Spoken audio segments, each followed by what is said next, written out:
Hello Techies, welcome to Techizine.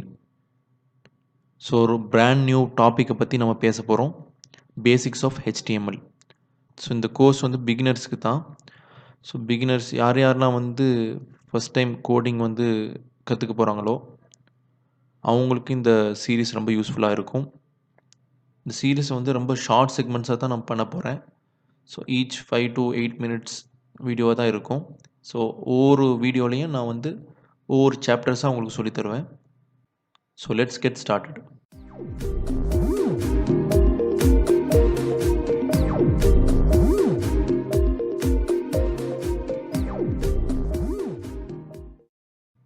So என்னதெல்லாம் இந்த கோர்ஸில் நம்ம வந்து பார்க்க போகிறோன்னா, ஹெச்டிஎம்எல் பற்றி ஒரு சின்ன ப்ரீஃபிங் நம்ம பார்க்க போகிறோம். அதுக்கப்புறம் பேசிக்ஸ் ஆஃப் ஹெச்டிஎம்எல் ஸ்ட்ரக்சர், அந்த ஹெச்டிஎம்எல் ஸ்ட்ரக்சர் எப்படி இருக்கும், ஹெச்டிஎம்எல் எடிட்டர்ஸ் அண்ட் ப்ரௌசர்ஸ், என்ன மாதிரி நம்ம எடிட்டர்ஸ்லாம் யூஸ் பண்ணலாம், என்ன மாதிரி ப்ரௌசர்ஸ் நம்ம யூஸ் பண்ணணும். அதுக்கப்புறம் டேக்ஸ் அண்ட் அட்ரிபியூட்ஸ், டேக்ஸ்னால் என்ன, அட்ரிபியூட்ஸ்னால் என்ன, அது எங்கெங்கே யூஸ் ஆகுது. அப்புறம் ஹெட்டிங்ஸ், பேராகிராஃப்ஸ் அண்ட் ஸ்டைல்ஸ் எப்படி நம்ம போடுறது, links, formatting, lists and images எப்படி ஆட் பண்ணுறது. ஃபைனலாக பார்க்க போகிறது சிமாண்டிக் HTML.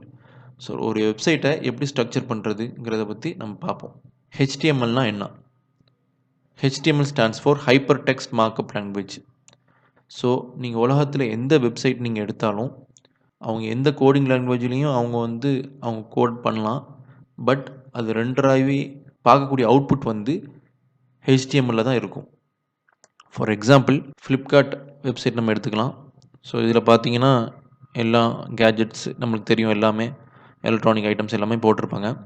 ஸோ இதை ரைட் கிளிக் பண்ணி வியூ பேஜ் சோர்ஸ்னு கொடுத்தீங்கன்னா உங்களுக்கு அந்த கோடிங் ஸ்ட்ரக்சர் எப்படிங்கிறது வரும். நீங்கள் பார்த்தீங்கன்னா இங்கே ஸ்டார்டிங் ஆஸ் HTML, இங்கே ரெண்டராக இருக்கிறது HTML. ஸோ இப்போ கரண்ட்லி வந்து ஃப்ளிப்கார்ட் வந்து எதில் டெவலப் பண்ணாங்கன்னா ரியாக்ட் ஜேஎஸில் டெவலப் பண்ணியிருக்காங்க. ஸோ அவங்க அதை பில்ட் பண்ணி டிப்ளாய் பண்ண பிறகு இங்கே நம்மளுக்கு அவுட்புட்டாக வந்து நம்ம பார்க்கும்போது அது வந்து HTML தான் வரும். ஸோ பேசிக் HTML ஸ்ட்ரக்சர் எப்படி இருக்குன்னா, ஸோ இதில் வந்து டாக் டைப் HTMLனு போட்டிருக்கிறோம். டாக் டைப் HTMLனால் வேறு எதுவும் கிடையாது, இது ஜஸ்ட் ஒரு டிக்ளரேஷன். டாக் டைப் HTMLனால் HTML5. ஸோ அந்த வெப்சைட் வந்து HTML5ஆல் பில்ட் பண்ணியிருக்காங்கன்னு அர்த்தம். அடுத்தது HTML. ஸோ எல்லா கோடும் இந்த HTMLக்குள்ளே தான் வரும். ஸோ இங்கே பார்த்தீங்கன்னா HTML வச்சு நம்ம ஒரு டேக் ஓப்பன் பண்ணி அதில் HTMLனு போட்டு, அதே மாதிரி கீழே வந்து ஒரு ஸ்லாஷ் போட்டு HTMLனு சொல்லி அந்த டேக் க்ளோஸ் பண்ணுறோம். ஸோ இதுக்குள்ளே தான் எல்லா HTML கோடும் வரும். அதுக்கு அடுத்தது HTMLக்குள்ளே நம்மளுக்கு 2 செக்ஷன் இருக்கும். ஒன்று ஹெட் டேக், அப்புறம் ஒரு பாடி டேக். ஸோ ஹெட் டேக்கில் வந்து நம்ம வந்து வெப்சைட்டோட டைட்டில், ஸோ சர்ச் இன்ஜினுக்கு யூஸ் பண்ணுற மெட்டா டேட்டா, ஒரு ஸ்டைல் ஷீட்டை கால் பண்ணுறோம், ஒரு ஸ்கிரிப்டை கால் பண்ணுறா இருந்தாலும் இந்த ஹெட் டேக் உள்ள தான் நம்ம போடுவோம். அடுத்தது பாடி டேக். இந்த பாடி டேக்கில் தான் நம்ம என்னெல்லாம் விஷுவலாக பார்க்குறோமோ வெப்சைட்டில் அது எல்லாமே இந்த பாடி டேக்குள்ளே தான் வரும். ஸோ இந்த பாடி டேக்குள்ளே நம்ம 2 டேக்ஸ் போட்டிருக்கிறோம். ஒன்று ஹெட்டிங் டேக்கும் ஒன்று பேராகிராஃப் டேக்கும் போடுகிறோம். ஸோ இது ரெண்டும் தான் இந்த டேக்ஸ் உள்ளே வருதுல்ல. ஸோ H1 ஓப்பனிங் டேக், அப்புறம் H1 க்ளோசிங் டேக், அதுக்கு இடையில வந்து மை ஃபர்ஸ்ட் ஹெட்டிங் இருக்குல்ல. ஸோ அது அப்படியே நம்மளுக்கு வந்து வெப்சைட்டில் டிஸ்பிளே ஆகும். சிமிலர்லி பேராகிராஃபுக்கும் அதே மாதிரி மை ஃபர்ஸ்ட் பேராகிராஃப்னு டிஸ்பிளே ஆகும். ஸோ இந்த செட் ஆஃப் கோடை நம்ம ப்ரௌசரில் வந்து போட்டு பார்க்கலாம்.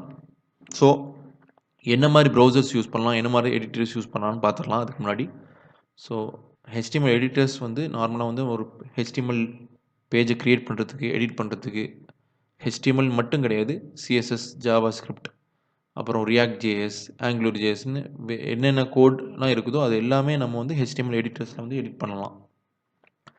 ஸோ ஃபார் எக்ஸாம்பிள் இங்கே இதில் நான் வந்து நார்மலாக நான் யூஸ் பண்ணுறது வந்து விஷுவல் ஸ்டுடியோ கோடு, அது மாதிரி சப்ளைம் டெக்ஸ்ட்னு இருக்குது, Notepad++ன்னு இருக்குது, Dreamweaver இருக்குது. ஸோ அதெல்லாம் நீங்கள் யூஸ் பண்ணலாம். அப்புறம் ப்ரௌசரை பொறுத்த வரைக்கும் எந்த ப்ரௌசரில் இருந்தாலும் இந்த HTML வந்து ஓப்பன் ஆகும். ஸோ நான் ரெக்கமெண்ட் பண்ணுறது கூகுள் குரோம். நான் அதிகமாக யூஸ் பண்ணுறது கூகுள் குரோம் தான். கூகுள் குரோமில் நம்ம அவுட்புட்டை பார்க்கலாம். So Visual Studio Code open பண்ணிட்டேன்.